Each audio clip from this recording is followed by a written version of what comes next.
The crystalline towers of mining station Kilo hummed with their usual peaceful resonance as the morning shift began. Director Neela adjusted her gossamer wings and glided through the central hub, checking the daily mineral extraction reports. Her species, the Villani, had turned mining into an art form over 3 millennia, their delicate touch perfect for extracting precious crystals without damaging their molecular structure. The station floated serenely in the asteroid belt of the Outer Rim, far from the political complexities of the core worlds. Here, among the floating rocks and cosmic dust, Neela's people had found their calling. They were pacifists by nature, their entire civilization built around harmony and careful cultivation of resources. A sharp ping from the communications array interrupted the morning's tranquility. Communications. Officer Dren, his pale blue skin shimmering with concern, called out across the hub. Director, we're receiving a distress signal. Unknown origin, unknown species. Neela floated over to his station, her movements graceful despite her growing worry. In 15 years of operation, they had never received a distress call. The Outer Rim was too remote, too peaceful. Play it, she commanded softly. Static filled the air, followed by a voice unlike anything they had ever heard. It was rough, guttural, yet somehow carrying an undertone of desperate intelligence. This is Captain Rex of the human vessel Endurance. We are stranded on planetary coordinates, Gamma 779. Our ship is down. Repeat, we are stranded. Hostile environment. Multiple casualties. Any friendly vessel, please respond. The Yavor transmission cut to static. The entire bridge fell silent except for the gentle humming of the station's crystal cores. The Villani had never encountered this species called humans before. Their databases contained no record of them. Run a galactic species scan, Neela ordered, her voice barely above a whisper. Her people communicated as much through their wing, movements as through speech, and right now, her wings betrayed her anxiety. Dren's fingers danced across his console with practiced efficiency. No match in any database, Director. These humans aren't registered with the Galactic Council, the Trade Federation, or any known civilization network. Engineering Chief Keto floated up from the lower levels, his elderly face creased with concern. Director, I've been monitoring that signal. It's coming from the Death Zone. A collective shudder went through the assembled crew. The Death Zone was a region of space that even the most adventurous species avoided. Planets there were categorized as Class X death worlds, hostile beyond imagination, with toxic atmospheres, extreme temperatures, and ecosystems designed to kill anything that landed on them. What could they possibly be doing there? Whispered Neela. Maybe they didn't choose to be there, suggested Dren. The transmission mentioned they were stranded. Their ship is down. Neela felt the weight of decision settling on her shoulders. The Villani Code of Ethics was clear about helping those in distress, but they were miners, not rescuers. Their ships were designed for cargo transport, not dangerous missions into hostile territory. We have to help them, said a young technician named Mira, her wings fluttering with determination. It's what we do. It's who we are. Child, Keto said gently. We don't even know what these humans are. They could be dangerous. They could be dying, Mira interrupted, surprising everyone with her boldness. Neela closed her eyes and felt the ancient wisdom of her ancestors flow through her. The Villani had survived for millennia by avoiding conflict, by choosing peace over confrontation. But they had also survived by never abandoning their core principles. She opened her eyes and looked at her crew. Prepare the rescue ship Harmony. Load it with medical supplies and emergency rations. We're going to find these humans. The rescue ship Harmony glided through space toward the coordinates of the distress signal, its crystalline hull reflecting starlight like a prism. Inside, the 5-person Villani rescue team worked quietly, their anxiety growing with each passing hour as they approached the death zone. Captain Neela studied the readings coming from their destination planet. The data made her wings tremble, involuntarily. Surface temperature variations of 200 degrees. Atmospheric pressure that would crush most species. Toxic gas concentrations that would kill a Villani in seconds. And according to their long-range scanners, the planet teemed with life forms that registered as extremely hazardous. How did they even survive landing there? Whispered Navigator Finn, his young voice cracking with disbelief. Maybe they didn't, replied Medical Officer Vera grimly, checking their emergency medical supplies for the 20th time. Maybe we're flying into a recovery mission, not a rescue. The planet loomed ahead of them, a swirling mass of storm clouds and lightning that made it look more like a natural disaster than a world. As they entered the upper atmosphere, the Harmony began to shake violently. Emergency systems activated automatically, trying to compensate for the planet's hostile environment. I'm reading massive electromagnetic interference, reported Finn, his hands dancing across the navigation controls. And the gravity is 3 times galactic standard. How are we even supposed to land in this? There, said Neela, pointing at their scanner display. I'm detecting metal debris. That must be their ship. The wreckage of the human vessel Endurance was scattered across a rocky plateau, its hull cracked open like an egg. But what struck the Villani team most was not the destruction, but the fortifications built around it. Makeshift walls constructed from ship debris, carefully positioned defensive barriers, and what appeared to be organized camps. They're alive, breathed Vera. Look at those structures. Someone's been busy. As the Harmony touched down, its landing, thrusters barely able to compensate for the crushing gravity, the rescue team prepared their equipment. They had brought environmental suits designed for the most extreme conditions, but even so, they could only survive outside their ship for 2 hours maximum. The moment they opened their airlock, the full horror of the planet hit them. The air itself seemed to burn, filled with acidic compounds that immediately began eating at their suit seals. Strange howls echoed across the landscape, and in the distance, massive creatures moved between the twisted trees of what might charitably be called a forest. Stay close, ordered Neela through their comm system. 2 hours maximum, then we returned to the ship. They had barely taken 10 steps from their vessel when the attack came. Creatures that looked like a nightmare fusion of insect and reptile burst from concealed positions in the rocky ground. Each one was the size of a small transport vehicle, with razor-sharp claws and acidic saliva that hissed when it hit the stone. The Villani rescue team froze in terror. Their species had no concept of such violence, no instinct for combat. They were going to die on this horrible world, just like the humans they had come to save. That's when they heard it. A battle cry unlike anything in their experience. 3 figures emerged from the wreckage of the Endurance, moving with impossible speed and coordination despite the crushing gravity. They carried primitive weapons, metal clubs and sharpened spears crafted from ship debris, but they wielded them with deadly efficiency. The lead figure, presumably Captain Rex, moved like liquid death. He rolled under the snapping jaws of the largest creature, drove his improvised spear through what appeared to be a weak point in its armor, then used the creature's own momentum to throw it into 2 of its companions. The other 2 humans flanked the remaining attackers, working together with a precision that spoke of either extensive training or desperate experience. Within minutes, the threat was eliminated. The humans stood among the corpses of the creatures, breathing heavily, but victorious. Captain Rex approached the stunned Villani rescue team. You came, he said simply, his voice carrying gratitude and something else, a hardness that came from surviving in hell. We've been here 6 days, lost 12 crew members, but we're still fighting. Neela stared at him through her helmet visor. How? How are you even alive in this place? Rex smiled, and there was something both terrifying and magnificent in that expression. We're human. This is what we do. The Villani rescue team followed Captain Rex through the maze of defensive positions surrounding the crashed Endurance. What they saw defied everything they thought they knew about survival in hostile environments.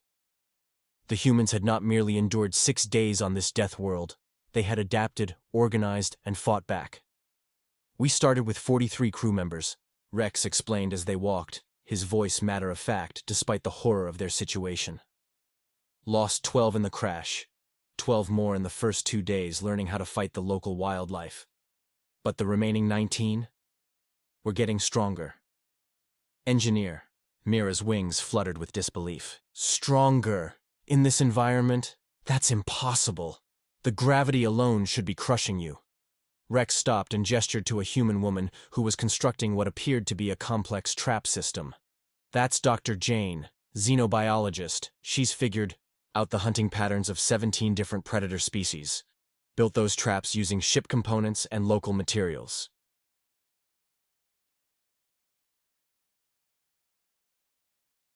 The woman looked up from her work and waved. Despite being covered in mud and what looked like alien blood, she seemed remarkably cheerful. The key is understanding their behavioral patterns, she called out. Once you know how they think, you can predict where they'll attack. The Villani team exchanged bewildered glances. Dr. Jane was treating this nightmarish environment like a research opportunity. They passed another human, a massive man named Tom, who was doing something impossible. He was exercising in 3 times normal gravity, with what appeared to be heavy rocks tied to his limbs. Adaptation training, Rex explained casually. The gravity was killing us at first. Now we're using it to make ourselves stronger. Tom there can lift twice what he could when we crashed. Medical Officer Vera's scanner readings were going wild. This is medically impossible. Your species should be experiencing bone density loss, muscle atrophy, organ failure. Instead, your readings show cellular adaptation at an unprecedented rate. We're stubborn that way, said another human, approaching their group. This one introduced himself as Dr. Mark, the ship's physician. The first few days were rough, really rough. But the human body is designed to adapt. We've been pushing our limits for millions of years. As if summoned by their conversation, the ground began to tremble. The Villani team's environmental suits immediately began broadcasting warning signals. Something massive was approaching. Cave stalker, Rex said calmly, checking his improvised weapon. Biggest predator on this continent, about the size of your rescue ship, twice as mean, and it hunts in packs. The Villani rescue team prepared to run back to their ship, but the humans were already moving into defensive positions with practiced ease. They had clearly faced this threat before.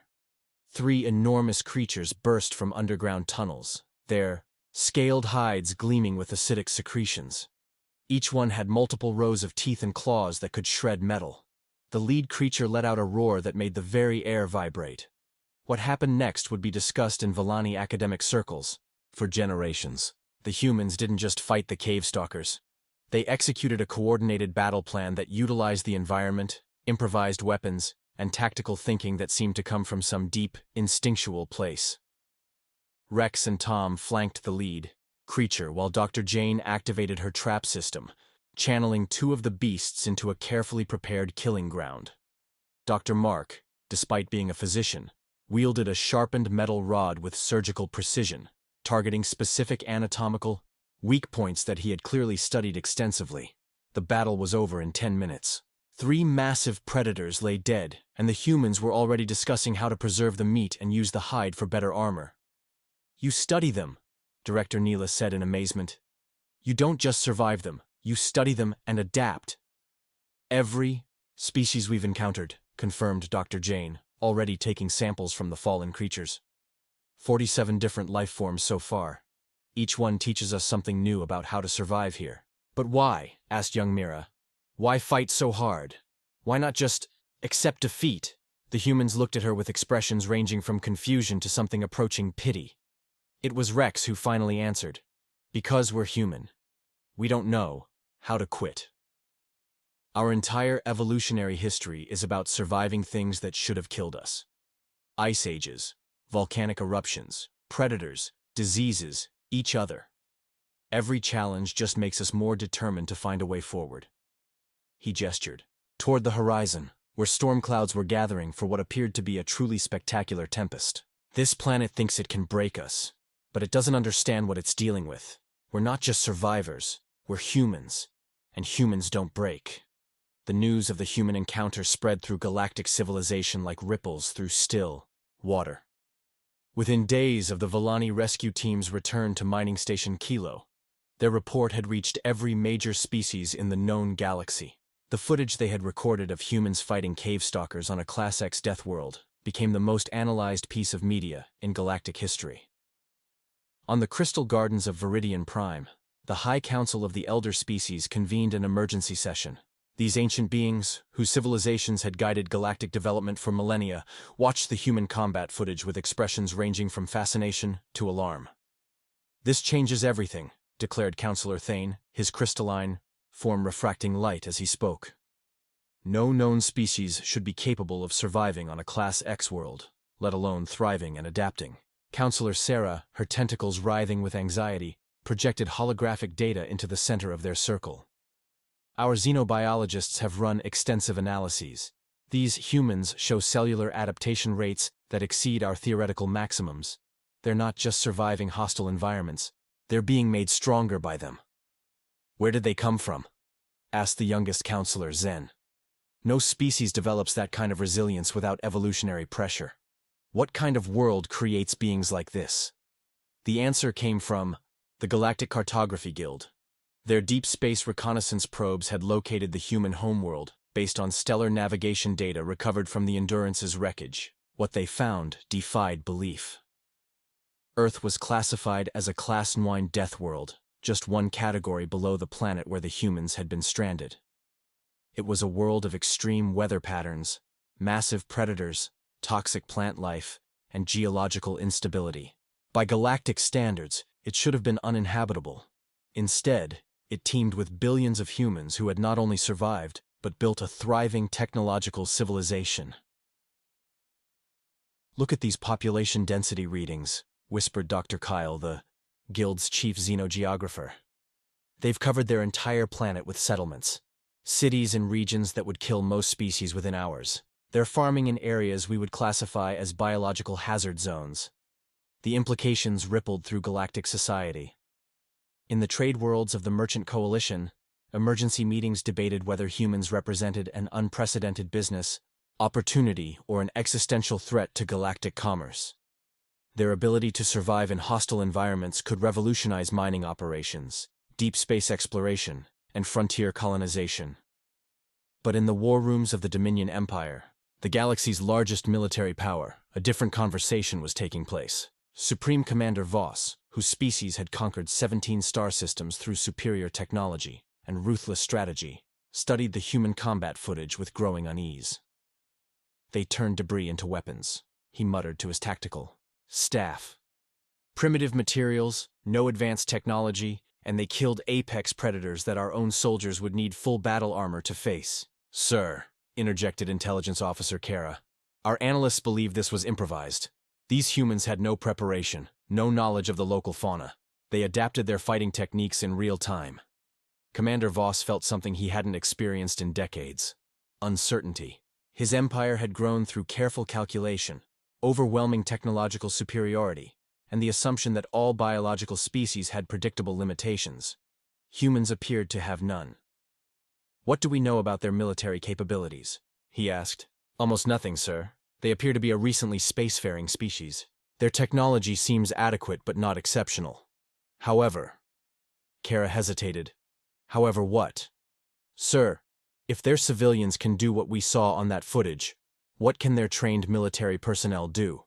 Meanwhile, in the peaceful archives of the Knowledge Keepers, scholars debated the philosophical implications of humanity's existence. The Keepers had spent millennia cataloging the development patterns of galactic civilizations, identifying universal constants in how species evolved and spread among the stars. "They break every model we have," admitted Chief Archivist Ben, his 4 eyes blinking in sequence as he reviewed millennia of data.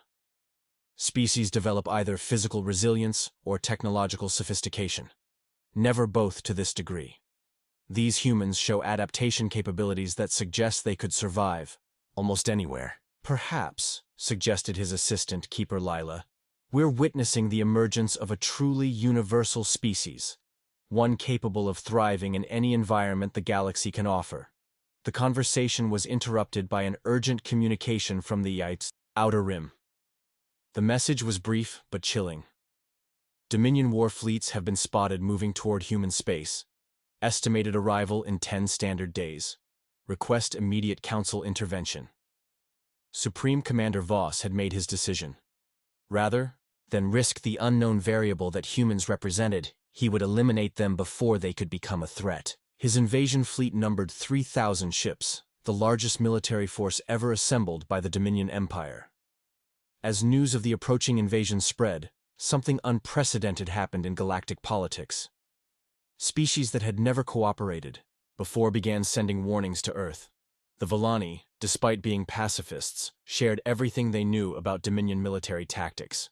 The elder species offered to mediate. Even the normally neutral knowledge keepers began preparing to document what they feared would be the extinction of the most interesting species the galaxy had ever encountered. But none of them truly understood what they were about to witness. The first glimpse of what humans could do when they weren't just surviving, but fighting for their home. The Dominion invasion fleet dropped out of hyperspace at the edge of the solar system like a plague of metallic locusts. 3,000 warships, each one a monument to the Empire's technological supremacy, arranged themselves in perfect battle formation. Supreme Commander Voss stood on the bridge of his flagship, the overwhelming force, watching as his fleet's sensors began cataloging human defenses. What they found was almost insulting in its simplicity. A few dozen orbital platforms around Earth, perhaps 100 ships of various sizes scattered throughout the system, and what appeared to be some kind of primitive asteroid mining operation in the outer system. The humans seemed woefully unprepared. "For war, sir," reported Tactical Officer Ward. "We're detecting approximately 200 human vessels, total. Mixed civilian and military. Their largest ship appears to be roughly 1/10 the size of our smallest frigate." Commander Voss nodded with satisfaction. "Open a communication channel to their homeworld. Let's give them a chance to surrender, before we demonstrate the folly of opposing the Dominion." The transmission went out across all human frequencies. Voss's image appeared on screens throughout Earth's communication networks, his imposing form designed to intimidate through sheer presence. "Humans of Earth," his voice boomed through the void. "I am Supreme Commander Voss of the Dominion Empire. You have been deemed a potential threat to galactic stability. Surrender immediately and accept integration into our empire, or face complete annihilation. You have 1 of your hours to respond." The response came in less than 5 minutes. A single transmission from what appeared to be Earth's capital region. The human who appeared on screen was unremarkable by galactic standards. Medium height, graying hair, wearing what looked like formal civilian clothing.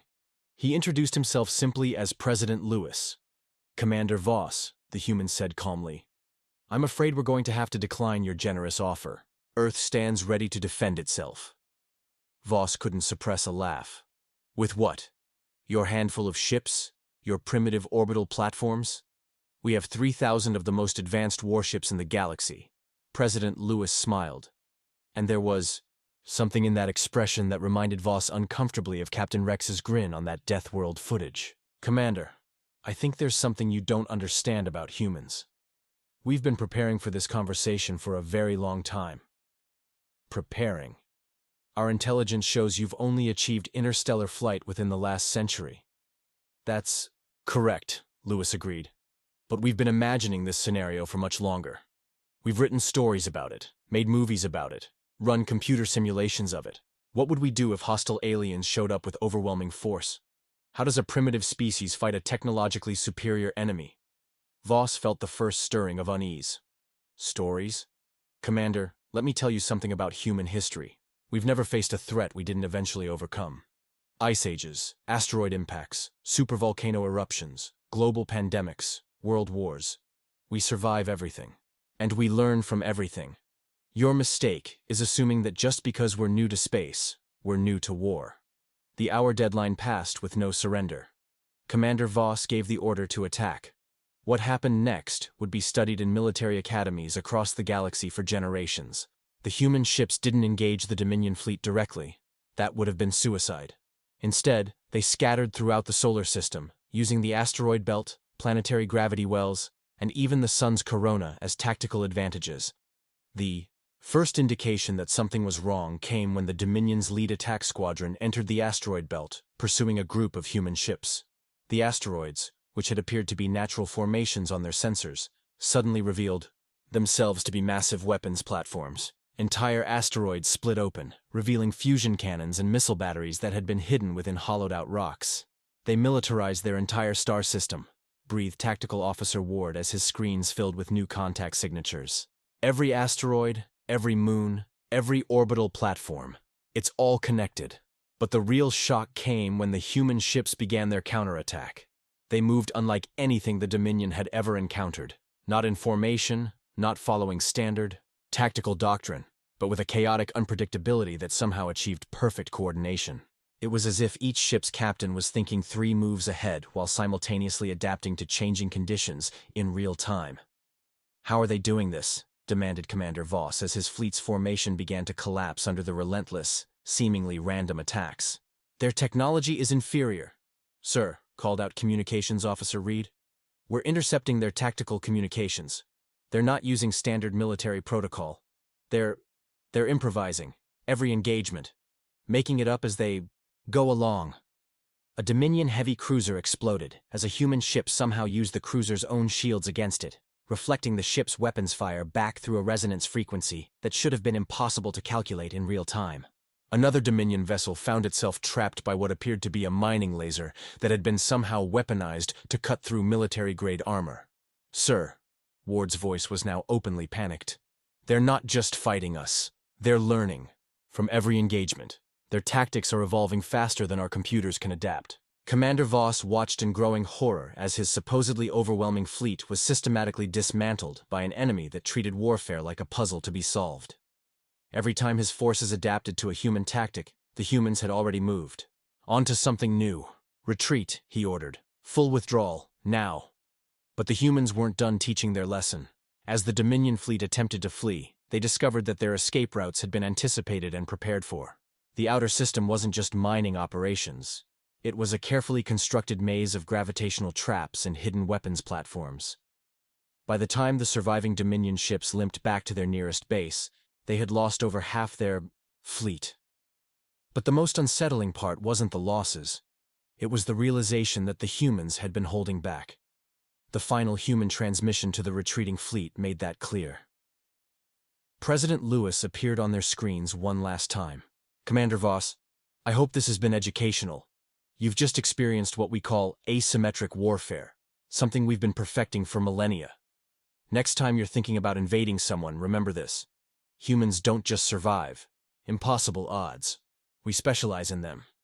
The aftermath of the Dominion's defeat sent shockwaves throughout galactic civilization. Within days, every major news network was broadcasting footage of the battle.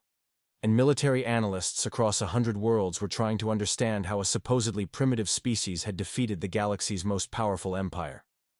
On Earth, President Lewis stood in the Situation Room beneath the Capitol, surrounded by the architects of humanity's first major space victory. Admiral Stone, the grizzled veteran who had coordinated the solar system's defenses, was reviewing battle reports with the satisfied expression of a teacher whose students had exceeded expectations.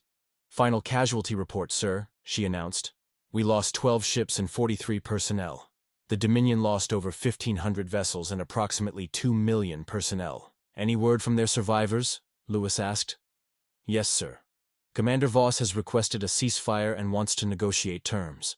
Apparently the defeat has triggered a political crisis in the Dominion Empire. Several member species are questioning whether they back the right side." Dr. Elena Hayes, Earth's chief xenologist, pulled up holographic displays showing the broader galactic situation. "Mr. President, we're receiving communications from dozens of species. Some want to establish trade relations. Others are offering military alliances, and a few are asking if we're accepting applications for protection services." Lewis chuckled. "Protection services? Apparently. Word has spread about our capabilities. Several smaller species are concerned about aggressive neighbors and think having humans as allies might discourage invasion attempts." The irony wasn't lost on anyone in the room. Humanity had entered galactic politics as unknowns stranded on a death world. Now, less than a month later, they were being courted as the potential peacekeepers of known space. "What's our fleet status, Admiral?" Lewis asked. Admiral Stone's expression grew serious. "That's where things get interesting, sir. The battle revealed some capabilities we didn't know we had. Our ship's performance exceeded all projections. And our personnel?" She paused, searching for the right words. "What about our personnel?" "Sir, every human crew member who participated in the battle is reporting the same thing. The combat stress, the life-or-death decision-making, the constant adaptation, it's made them better. Faster reflexes, improved problem-solving, enhanced coordination. Our medical teams are calling it combat evolution." Dr. Hayes nodded enthusiastically. It's consistent with everything we've learned about human physiology. We're designed to improve under pressure. What other species would find traumatic and debilitating, we find invigorating. A communication alert interrupted their discussion. The massive display screen showed an incoming transmission from the High Council of Elder Species, the closest thing the galaxy had to a central authority. Counselor Thane's crystalline form materialized in the room. President Lewis, the Council requests an immediate audience. The situation has become complex. I'm listening, Counselor. The Dominion's defeat has created a power vacuum that threatens galactic stability. 3 other empires are mobilizing fleets, convinced they can succeed where the Dominion failed. Simultaneously, 17 smaller species have declared independence from various overlords, believing human protection will prevent retaliation. Lewis felt the weight of unintended consequences settling on his shoulders. We never intended to destabilize galactic politics. Nevertheless, you have. The question now is what humanity intends to do about it. Admiral Stone stepped forward. Counselor, Earth's position is simple. We defend ourselves and our allies. We don't seek conquest or control over other species. But you will defend those who ask for your protection? Lewis and Stone exchanged glances. They had discussed this possibility extensively since the battle's end. If they're genuine requests for mutual defense against aggression, yes, we will. Counselor Thane's form flickered with what might have been approval. Then the Council has a proposal. Rather than allow the galaxy to descend into chaos as various factions test themselves against humanity, we suggest a more organized approach. What kind of approach? Humanity becomes the galactic peacekeeping force, not as conquerors or rulers, but as protectors. Your species has demonstrated 2 crucial capabilities. You can defeat any aggressor, and you can survive in any environment. This makes you ideal for maintaining stability. Dr. Hayes was already pulling up data projections. The logistics would be enormous. We'd need to establish bases throughout known space, maintain fleets capable of rapid response, develop diplomatic protocols for dozens of species. All of which, Counselor Thane continued, the Council is prepared to support. Full access to galactic technology databases, unlimited resources for fleet construction, and formal recognition as the legitimate peacekeeping authority. President Lewis was quiet for a long moment, considering the implications. Humanity had spent centuries dreaming of joining a galactic community. Now they were being offered leadership of that community. There's one condition, he said finally. We do this our way. No predetermined strategies, no rigid protocols. We adapt to each situation as it develops. Would you have it any other way? Thane asked, and Lewis could swear he detected amusement in the alien's voice. The galaxy is about to learn what it means to have humans watching over it. Something tells me it's going to be a very interesting experience. 5 years after first contact, the human peacekeeping fleet had grown from a desperate defense force to the most respected military organization in galactic history. Admiral Stone stood on the bridge of the flagship Endurance II, named in honor of Captain Rex's crew, watching as her task force approached the Broken Worlds, a region where 3 different species had been locked in a brutal conflict for over 2 centuries. Situation report, she commanded. Commander Jake Williams, her tactical officer, pulled up the holographic display. 3 fleets, roughly equal in size, the Corvin Empire, the Free Traders Alliance, and the Independent Worlds Coalition. They've been shooting at each other for 6 months over mining rights to the Tantalus asteroid field. Any civilian casualties? Surprisingly, no. All 3 factions have been very careful to avoid civilian targets since they heard we were coming. Admiral, Stone smiled. That was the power of reputation. The galaxy had learned that humans didn't just fight to win. They fought to protect those who couldn't protect themselves. Any faction that deliberately targeted civilians could expect a very personal visit from the human peacekeeping fleet. Open a channel to all 3 fleets, she ordered. The main screen split into 3 sections, showing the commanders of each faction. Stone had seen this look before, a mixture of defiance, respect, and barely concealed nervousness. Everyone knew what humans were capable of by now. Gentlemen, she began, using the universal translator to address them in their respective languages, I'm Admiral Stone of the Human Peacekeeping Fleet. You have a problem. We're here to help you solve it. Admiral, replied Commander Vex of the Corvan Empire, his scaled face showing typical Corvan arrogance. This is an internal matter. The asteroid field belongs to the Empire by right of discovery. Actually, interrupted Captain Zara of the Free Traders, her cybernetic implants glowing with irritation. Our charter clearly states that all unclaimed resources in neutral space belong to whoever can extract them efficiently. Both of your claims are invalid, added President Kor of the Independent Worlds, his multiple arms gesturing emphatically. The field is in coalition space according to the Galactic Mapping Treaty of 2387. Admiral Stone listened patiently to 30 minutes of circular arguments, each faction presenting legal precedents, historical claims, and increasingly creative interpretations of galactic law. Finally, she held up her hand. Here's what's going to happen, she said calmly. You're going to stop shooting at each other. You're going to sit down together and work out a resource-sharing agreement. And you're going to do it within the next 72 hours. And if we refuse? Commander Vex asked, puffing himself up, with what he probably thought was intimidating authority. Admiral Stone's expression didn't change, but something in her eyes made all three faction leaders shift uncomfortably. Have you ever been to a Class X Deathworld, Commander? No, but I have. We all have. Every human in this fleet has trained on worlds that would kill you in minutes. We've fought creatures that could tear apart your best battle armor with their bare claws. We've survived in environments where the very air is poison and the ground shifts beneath your feet without warning. She leaned forward slightly, and her voice dropped to a conversational tone that somehow carried more menace than any shout. Do you really think three small fleets arguing over mining rights presents us with any kind of challenge? The silence stretched for several seconds before President Kor cleared his throat. What kind of resource-sharing agreement did you have in mind, Admiral? 3 days later, the Treaty of Tantalus was signed aboard the Endurance II. The asteroid field would be jointly administered by all three factions, with profits shared according to a complex formula that took into account each group's investment, technical capabilities, and logistical contributions.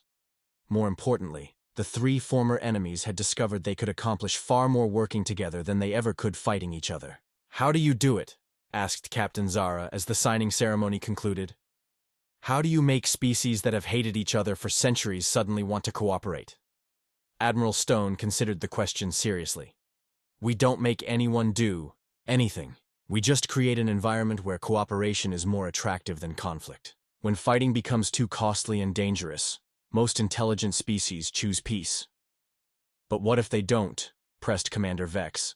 What if a species is genuinely committed to war? Then we show them what war with humans actually looks like, Stone replied simply. Most decide they prefer negotiation. As the diplomatic vessels departed, Admiral Stone received a priority transmission from Earth. President Lewis appeared on her screen, looking older but more confident than he had 5 years ago. Admiral, we've got a situation developing in the outer spiral. A species called the Devourers has been systematically consuming entire worlds. They don't seem interested in negotiation, territorial disputes, or any of the usual political motivations. They just consume everything they encounter. Stone felt her pulse quicken. This was the scenario they had all hoped would never arise. A species that truly couldn't be reasoned with. What do we know about them? Very little. They appeared at the edge of the galaxy 6 months ago. 17 worlds have gone completely silent. No survivors, no wreckage, nothing left behind but stripped planets. The Galactic Council is in full panic mode. Orders, sir? Lewis was quiet for a moment. Admiral, the Council has made a formal request. They want humanity to deal with the Devourer threat, not as peacekeepers this time, but as exterminators. The weight of that word hung between them. For 5 years, humanity had built its reputation on protection, on finding ways to resolve conflicts without wholesale destruction. Now they were being asked to embrace the other side of their nature, the side that had survived ice ages and asteroid impacts by being more dangerous than anything that threatened them. I need to see this threat for myself, Stone said finally. We'll take the fleet to the outer spiral. Admiral, Lewis said carefully, if this species truly can't be reasoned with, if they're a genuine threat to galactic civilization, I understand, sir. We'll do what needs to be done. The human fleet arrived at the edge of Devourer space to find something unprecedented. A united galactic armada. Ships from every major species floated together in formation, their traditional enemies working side by side against a common threat. The sight would have been inspiring if not for the grim circumstances. Counselor Thane's hologram appeared on the Endurance 2's bridge. Admiral Stone, the situation is worse than our initial reports indicated. The Devourers aren't just consuming worlds, they're consuming entire star systems. Matter, energy, everything. They're literally eating the galaxy. Stone studied the tactical displays showing the Devourer advance. It was methodical, unstoppable, and apparently motivated by simple hunger rather than any recognizable agenda. Have there been any attempts at communication? All attempts have failed. They don't respond to any form of contact. They simply consume everything in their path and move on to the next target. Admiral Stone felt something shift inside her, something that had been dormant since humanity's first desperate fight on that Deathworld years ago. This wasn't about negotiation or peacekeeping anymore. This was about survival. Not just for humanity, but for every thinking being in the galaxy. Counselor, she said quietly, I need you to understand something. We've spent 5 years being your peacekeepers, your protectors, your diplomats. But that's not all we are. We're also the species that survived everything our homeworld could throw at us. We're the ones who look at impossible odds and ask, how do we win? What are you saying, Admiral? Stone turned to her crew, seeing in their faces the same realization she felt. The galaxy was about to see what humans were truly capable of when they stopped holding back. I'm saying the Devourers are about to learn why we're called Deathworlders. Not because we come from a dangerous planet, but because we're the most dangerous thing the galaxy has ever produced. They want to consume everything? Let them try consuming us. She opened a fleet-wide channel, her voice carrying to every human ship in the Armada. All vessels, this is Admiral Stone. For 5 years, we've been the galaxy's protectors. Today, we become its sword. These Devourers think they can eat their way through civilized space? Time to show them what happens when they bite off more than they can chew. The human fleet moved forward into Devourer space, and for the first time since joining galactic civilization, they weren't going to negotiate, mediate, or find a peaceful solution. They were going to war, and the galaxy held its breath, finally understanding that humanity's greatest gift wasn't their ability to survive impossible conditions or adapt to any environment. It was their absolute refusal to let anything, predator, empire, or cosmic horror, threaten those under their protection. The Devourers had made the mistake of threatening humanity's adopted family. They were about to learn why that was the last mistake any species ever made.